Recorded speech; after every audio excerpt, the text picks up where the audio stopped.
बिस्मिल्लाहिर्रहमानिर्रहीम, अस्सलामुअलैकुम। ये वही मिसाइल है जो भारतीय फिजाइया ने बालाकोट में फायर किया था।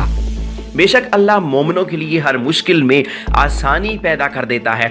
हम लोग जैसे भी हैं, बहुत सी कमियां कोताहियां हमारे अंदर हैं, लेकिन अल्लाह और उसके रसूल से हम बहुत ज़्यादा मोहब्बत करते हैं, अल्हम्दुलिल्लाह। और इसी मोहब्बत की वजह से देख लीजिए, इंडिया ने इसराइल की मदद से जो इसराइल का तैयार करदा मिसाइल है बालाकोट पर फायर किया था, जिस पर दावा किया गया था कि ये अपने हदफ को कभी भी मिस नहीं करता। लेकिन एक कमज़ोर मुसलमान भी जानता है कि अल्लाह पाक से ताकतवर कुछ भी नहीं है। बेशक अल्लाह मोमिनों की मदद करता है और माशाल्लाह देखिए कि हम उनके हथियार से अब उन्हीं को तबाह बर्बाद कर देंगे।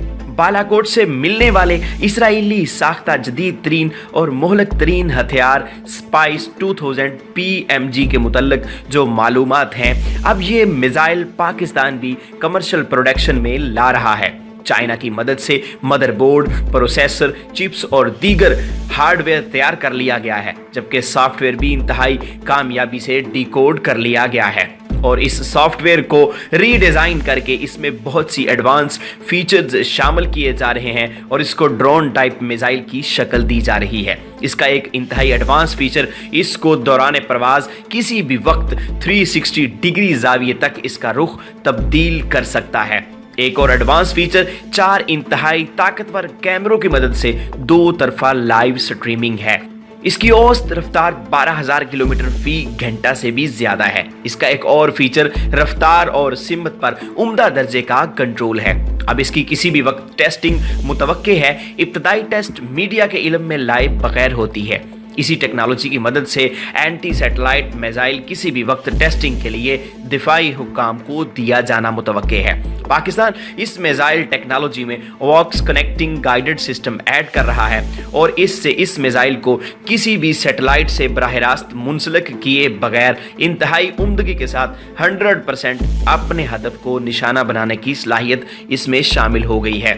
स्पाइस मिसाइल टेक्नोलॉजी सिर्फ फिजा से ज़मीन पर हदफ को निशाना बनाने पर मुश्तमिल है, लेकिन पाकिस्तान इस टेक्नोलॉजी को मजीद वुसअत देते हुए ज़मीन से ज़मीन पर मार करने वाले तीनों शॉट्स मीडियम और लॉन्ग रेंज मिसाइलों में से इसी तरह इस्तेमाल कर रही है, जिस तरह अपने हदफ की तरफ बढ़ते हुए एक मखसूस वक्फे के बाद अपनी सिमत और रफ्तार में मुसलसल कुछ तब्दीली करता रहेगा, जिसकी वजह से एंटी बैलिस्टिक मिसाइल के लिए इसको पकड़ना बहुत ही मुश्किल और नामुमकिन हो जाता है।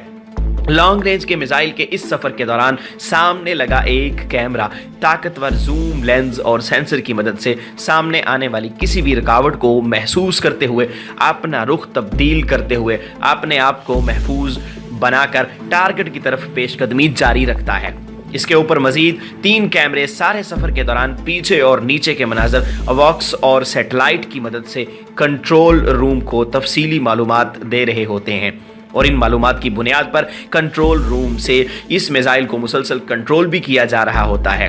किसी मखसूस टारगेट को तबाह करना हो तो इसके पीछे लगा पैराशूट टारगेट के ऊपर आकर एक कैमरे के साथ अलहदा होकर टारगेट की तस्वीर को लेकर कंट्रोल रूम को टारगेट की तबाही की लाइव कवरेज भी देता है और बिलाखिर ज़मीन पर घिरकर जलकर राख हो जाता है। S-500 और थर्ड की सलाहियतों को सामने रखते हुए पाकिस्तान ने एक नया लॉन्ग रेंज मिसाइल डिज़ाइन कर लिया है, जो इसी तरह मुतनो खुसूसियात रखने वाला ऐसा मिसाइल है जिसमें 3 स्टेज ठोस फ्यूल वाला एक जदीद रॉकेट भी इस्तेमाल किया गया है, जो हर तरह के 5 वॉरहेड्स एक साथ ले जा सकता है, जो अपने हदफ से 3 किलोमीटर से 500 किलोमीटर तक दूरी पर अलहदा होकर आज़ादाना अपना नया सफ़र शुरू कर देंगे, और वो भी लाइव स्ट्रीमिंग के साथ। इसका एक फीचर आने वाले रास्ते में 200 किलोमीटर तक दुश्मन के रडार्स को वक्ती तौर पर जैम करके इनकी हदूद से बहफाजत गुजर जाना है। इंडिया और इसराइल इन नए फीचर्स से सख्त परेशान हो चुके हैं। अब सर जोकर बैठ गए हैं कि ये नया मिसाइल तो थर्ड S-500 और दीगर जदीद तरीन एंटी बैलिस्टिक मिसाइल सिस्टम्स को आसानी से गुचा देकर अपने मतलूबा हदफ तक पहुंचने की ज़बरदस्त सलाहियत रखता है। अब पाकिस्तान पर हाथ डालना इतना आसान नहीं है।